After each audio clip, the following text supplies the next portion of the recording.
Hello friends, मैं हूं UM उस्मानी और आप देख रहे हैं हमारा चैनल यूएम इंस्टीट्यूट। और आज की वीडियो में हम लोग पढ़ने जा रहे हैं प्रोसेस कॉस्ट अकाउंटिंग में लॉस एंड वेट और सेल ऑफ स्क्रैप। तो पहले हम लोग समझेंगे कि लॉस एंड वेट और सेल ऑफ स्क्रैप होता क्या है। वैसे तो हम इसे अपनी लास्ट वीडियो में आपको प्रोसेस अकाउंट का जो फॉर्मेट समझा रहे थे, तो उसमें समझा चुके हैं कि लॉस एंड वेट क्या होता है और सेल ऑफ स्क्रैप क्या होता है। बट यहाँ पर हम फिर से समझेंगे और उसके बाद प्रैक्टिकल क्वेश्चन करेंगे, देखेंगे कि प्रोसेस अकाउंट प्रिपेयर करते टाइम लॉस एंड वेट और सेल ऑफ स्क्रैप को किस तरह से ट्रीट किया जाता है, किस तरह से अकाउंट्स में शो किया जाता है। तो स्टार्ट करते हैं और समझते हैं कि प्रोसेस कॉस्ट अकाउंटिंग में loss and weight and sale of scrap क्या होता है। फर्स्ट पॉइंट कह रहा है, generally in process costing output of finish goods are not receive equal to the units of input. आमतौर से प्रोसेस कॉस्टिंग में क्या होता है, जितना भी हम इनपुट लगाते हैं किसी भी गुड्स के प्रोडक्शन के टाइम पर, जरूरी नहीं है कि हमें उतना ही आउटपुट रिसीव हो जाए। किसी भी प्रोडक्ट के प्रोडक्शन में जितना हम इनपुट डालते हैं, यानी जितनी यूनिट्स स्टार्टिंग में लेते हैं, जरूरी नहीं है कि फिनिश गुड्स बनने के बाद भी हमें उतनी ही यूनिट्स रिसीव हो। Difference between the units of input and output is called loss and weight.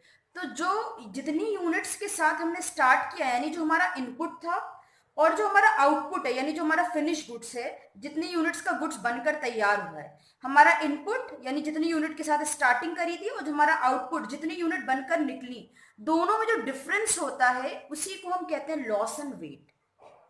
Third point कह रहा है, लॉस एंड वेट में be due to evaporation, moisture and careless handling. Loss and weight किसी भी वजह से हो सकता है, एवापोरेशन की वजह से हो सकता है, मॉइस्चर की वजह से, या फिर वर्कर की केयरलेस हैंडलिंग की वजह से हो सकता है। जिस तरह से सामान प्रोडक्शन करते टाइम गिर जाता है, खो जाता है, तो केयरलेस हैंडलिंग की वजह से भी लॉस एंड वेट हो सकता है। तो लॉस एंड वेट को हम कैसे ट्रीट करते हैं अभी हम यहाँ पे बता देते हैं, फिर आपको अकाउंट्स में शो करेंगे। जो लॉस एंड वेट होता है उसे हम प्रोसेस कॉस्ट अकाउंट में क्रेडिट साइड पर शो करते हैं। लॉस एंड वेट की सिर्फ अमाउंट शो करी, सिर्फ यूनिट शो करी जाती है, अमाउंट के कॉलम में कुछ भी शो नहीं किया जाता है। ठीक है, लॉस एंड वेट को प्रोसेस अकाउंट के क्रेडिट में शो करना है। और दूसरा पॉइंट ये ध्यान रखना है कि सिर्फ हमें उसकी क्वांटिटी शो करना है, अमाउंट शो नहीं करना है, क्योंकि उसकी कुछ अमाउंट रियलाइज होती ही नहीं है, उससे हमारी कॉस्ट बढ़ जाती है।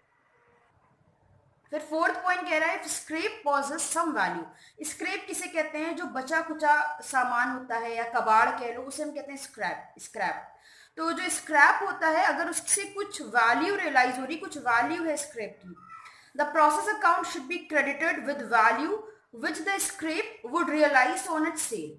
तो जो भी हमारे यहाँ कबाड़ बच रहा है, सामान बच रहा है, उस सामान की अगर कुछ वैल्यू और उसे हम बेच रहे हैं, तो जितने का भी हमने स्क्रैप बेचा है उसे प्रोसेस अकाउंट के क्रेडिट साइड पर शो करा जाता है सेल ऑफ स्क्रैप के नाम से, जैसा कि अभी हम लोग प्रोसेस अकाउंट में शो करेंगे।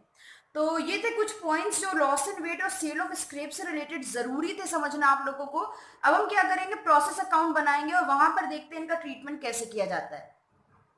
तो एक क्वेश्चन है हमारे सामने जिसे हम सॉल्व करने वाले हैं, लॉस एंड वेट और सेल ऑफ स्क्रैप से रिलेटेड। क्वेश्चन रीड करते हैं, पहले से समझते हैं, उसके बाद प्रोसेस अकाउंट प्रिपेयर करते हैं। क्वेश्चन कह रहा है, the product of a company passes through two process M&N and then to finish stock. एक कंपनी का जो प्रोडक्ट है वो पहले दो प्रोसेस से होकर गुजरता है, प्रोसेस M और प्रोसेस N से, उसके बाद वो फिनिश गुड्स बन जाता है, फिनिश स्टॉक में कन्वर्ट हो जाता है। It is ascertained that in each process 5% of total weight, 5% of total wait, याद रखिएगा, put in lost, put in lost का मतलब है लॉस एंड वेट हो जाता है। हर प्रोसेस में टोटल वेट का 5% क्या हो जाता है, लॉस एंड वेट हो जाता है। And 10% is scrap which realises 100 पर टन एंड 150 पर टन। और जो टोटल वेट का 10% होता है वो स्क्रैप होता है, और स्क्रैप से कितना रियलाइज होता है, प्रोसेस M में 100 रुपए पर टन और प्रोसेस N में 150 पर ton. The information regarding process are as follows. Material दिया हुआ है हम लोगों को यहाँ पे, प्रोसेस M में 1000 टन और प्रोसेस N में 200 टन। कॉस्ट पर टन दी हुई है रुपीज में, ये कितनी दी है, 120 और 150 दी है। फिर वेजेस दिया हुआ है, वेजेस 15,000 और 12,000 लग रही है। मैन्युफैक्चरिंग एक्सपेंसेस प्रोसेस M में 10,000, प्रोसेस N में 7,000 लग रहे हैं। Prepare process account from the above information. और जो इन्फॉर्मेशन हम लोगों को ऊपर क्वेश्चन में दी है उसकी हेल्प से भी प्रोसेस अकाउंट प्रिपेयर करना है। प्रोसेस अकाउंट का मतलब दो प्रोसेस है, यहाँ पर M है और N है, तो दोनों ही प्रोसेस अकाउंट हम प्रिपेयर करेंगे। पहले प्रोसेस M प्रिपेयर करेंगे, फिर प्रोसेस N प्रिपेयर करेंगे। तो ये हमने प्रोसेस M अकाउंट का फॉर्मेट प्रिपेयर किया है। ये हमारा डेबिट साइड है और ये क्रेडिट साइड है। डेबिट साइड पर हमें यहाँ पे जितना भी इनपुट आ रहा है और जितने भी एक्सपेंसेस हो रहे हैं वो डेबिट में लिखना है। Loss and weight, sale of scrap और जितना भी नेक्स्ट प्रोसेस में ट्रांसफर होगा ये तीनों चीजें क्रेडिट में आएंगी। तो स्टार्टिंग से लिखते हैं, जितना भी मटेरियल आ रहा है, जितने भी एक्सपेंसेस हो रहे हैं वो सब हमें डेबिट साइड पर लिखने हैं और डेबिट साइड पर टू यूज होता है। तो देखते हैं भाई, यहाँ पे दिया हुआ है मटेरियल, प्रोसेस एम का लेते हैं हम इंफॉर्मेशन। प्रोसेस एम में 1000 टन मटेरियल आ रहा है, डेबिट में लिख देते हैं टू मटेरियल। जितना भी मटेरियल आ रहा है उसे हम लिखेंगे। 1000 टन आ रहा है तो यहाँ पर टन के कॉलम में आ जाएगा 1000। कॉस्ट पर टन है 120 रुपए, तो मल्टीप्लाई करेंगे 1000 मल्टीप्लाई बाय 120, ये आ गया 1,20,000। उसके बाद वेजेस दी हुई है, ये भी हमारा एक्सपेंस है तो इसे हम डेबिट में लिख लेते हैं टू वेजेस। वेजेस की अमाउंट 15,000 है तो हम इसे अमाउंट के कॉलम में लिखते हैं 15,000। वेजेस के बाद हमें मैन्युफैक्चरिंग एक्सपेंसेस दिए हुए हैं, इनको भी हम डाल देते हैं to manufacturing expenses. Manufacturing expenses, manufacturing expenses की अमाउंट हमें 10,000 दी है तो हम अमाउंट के कॉलम में 10,000 लिख देंगे। ये तीन एक्सपेंसेस यानी मटेरियल, वेजेस और मैन्युफैक्चरिंग एक्सपेंसेस, तीन तरह के एक्सपेंसेस दिए थे वो हम लोगों ने लिख लिए हैं।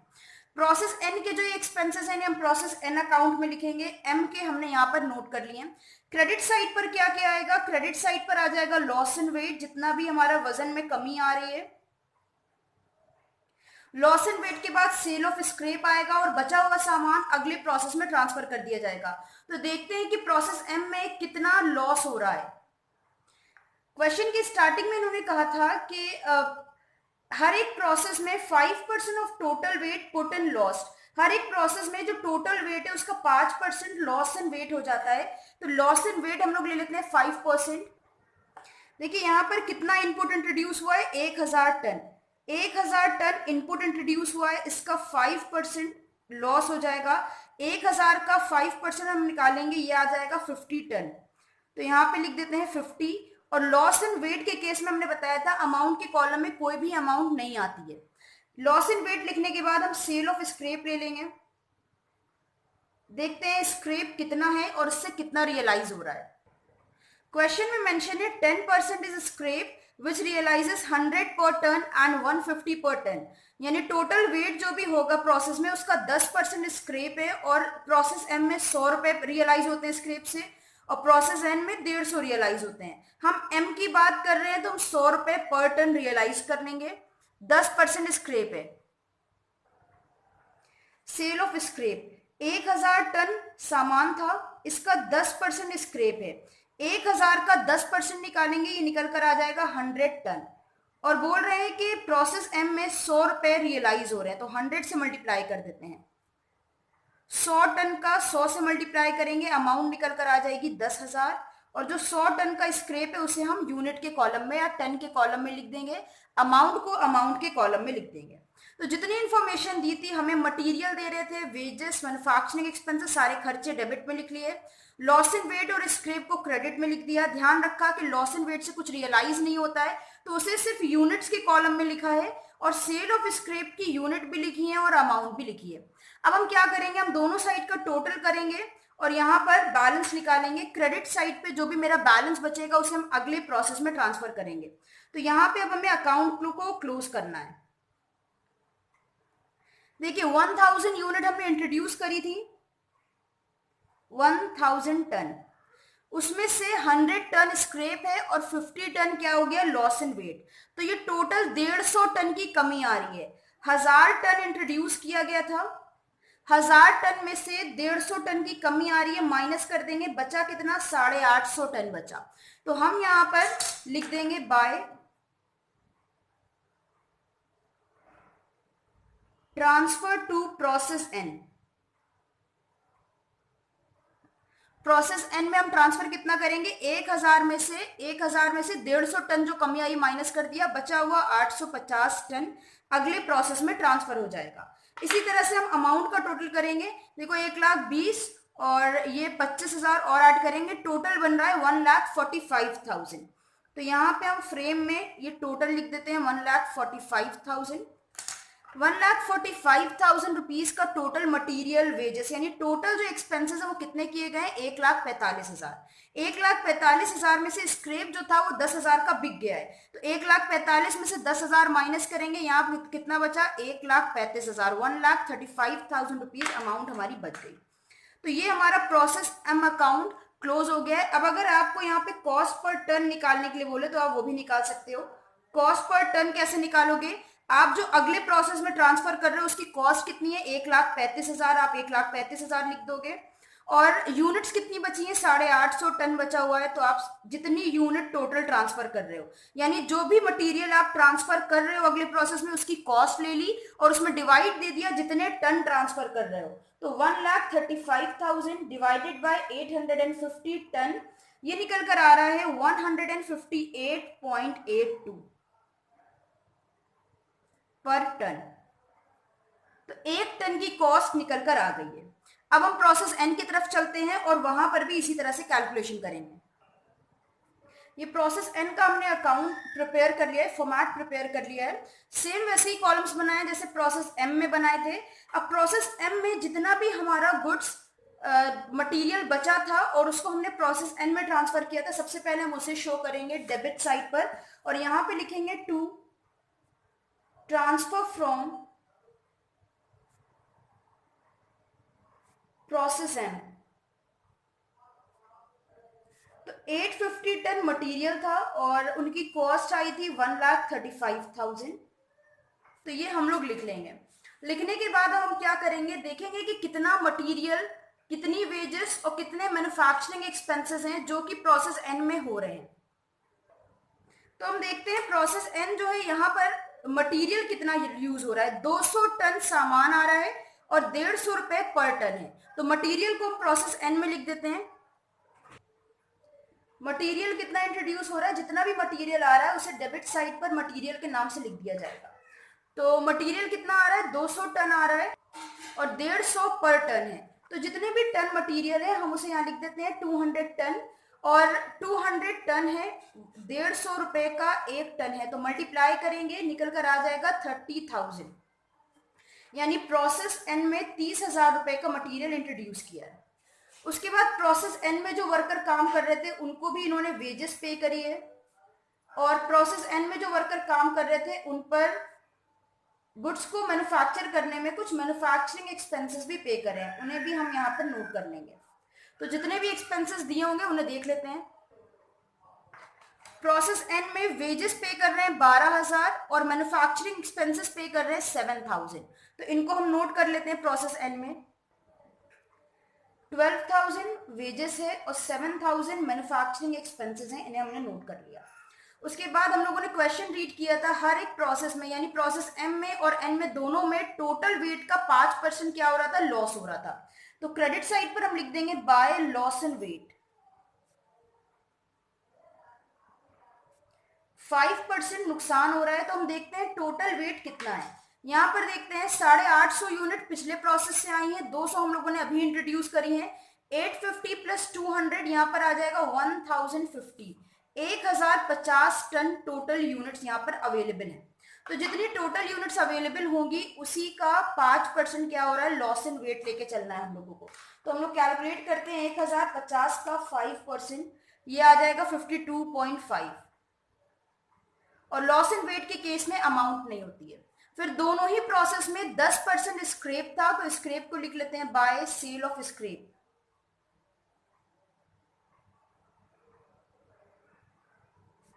तो टोटल वेट कितना है? टोटल हम लोगों ने निकाला है 1050 टन। टोटल वेट का 10% क्या हो रहा है? स्क्रैप है। तो 1050 का 10% निकल कर आएगा 105 टन। 105 टन ये स्क्रैप है।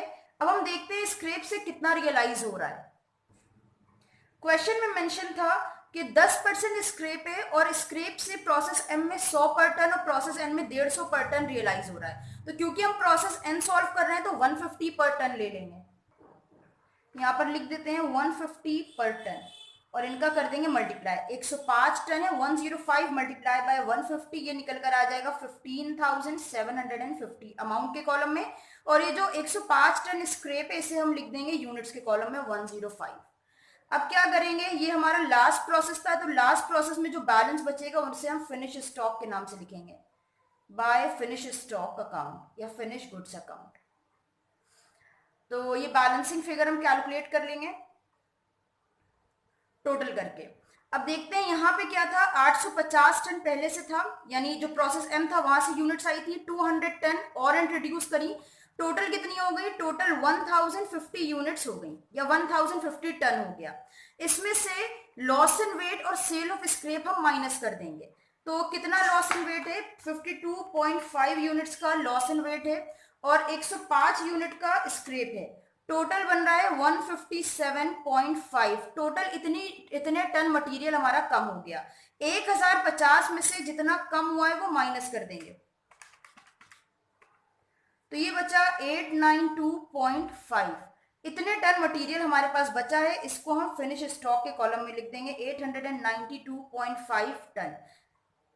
अब इसी तरह से हम अमाउंट निकाल लेते हैं। तो पहले हम जितना भी खर्चे हम लोगों ने करे हैं उन सबको टोटल करेंगे। प्रोसेस एम से हमारी कॉस्ट आई है 1,35,000 और प्रोसेस एन में हम लोगों ने मटेरियल इंट्रोड्यूस किया 30,000 का। प्रोसेस एन में वेजेस पे करिए 12,000, मैन्युफैक्चरिंग एक्सपेंसेस 7,000। इन सब का टोटल आ रहा है 1,84,000। तो इन सब का टोटल लिख लेंगे 1,84,000। अब 1,84,000 में से सेल ऑफ स्क्रैप यानी 15,750 माइनस कर देंगे, तो यहां पर हमारे पास अमाउंट बच रही है 1,68,250। ये हमारी कॉस्ट है फिनिश स्टॉक। इससे हम कॉस्ट पर टन भी निकाल सकते हैं कि फिनिश स्टॉक 1 टन का कितना है। तो कॉस्ट पर टन कैसे निकालेंगे, जो हमारी कॉस्ट आई है फिनिश स्टॉक की 1,68,250, उसमें डिवाइड दे देंगे जितने टन हमारा फिनिश स्टॉक है यानी 892.5 टन।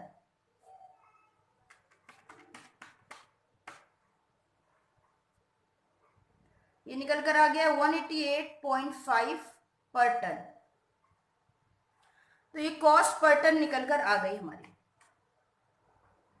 तो ये था हमारा आज का क्वेश्चन, जिसमें हम लोगों ने लॉस एंड वेट और सेल ऑफ स्क्रैप के केस में प्रोसेस अकाउंट प्रिपेयर करना सीखा। 2 प्रोसेस अकाउंट प्रिपेयर करे थे। उम्मीद है आपको समझ में आया होगा कि कैसे अलग अलग कंडीशन में प्रोसेस अकाउंट प्रिपेयर किया जाता है। आगे इसकी और कंडीशंस पे भी हम वीडियोस अपलोड करेंगे। अगर आप चैनल पे नए हैं और अभी तक चैनल को सब्सक्राइब नहीं किया है तो चैनल को सब्सक्राइब कर दीजिएगा। वीडियो पसंद आई हो तो इसे लाइक और शेयर करिएगा। किसी टॉपिक में डाउट हो तो कमेंट में बताइएगा। फिर मिलते हैं एक नई वीडियो के साथ। हमारे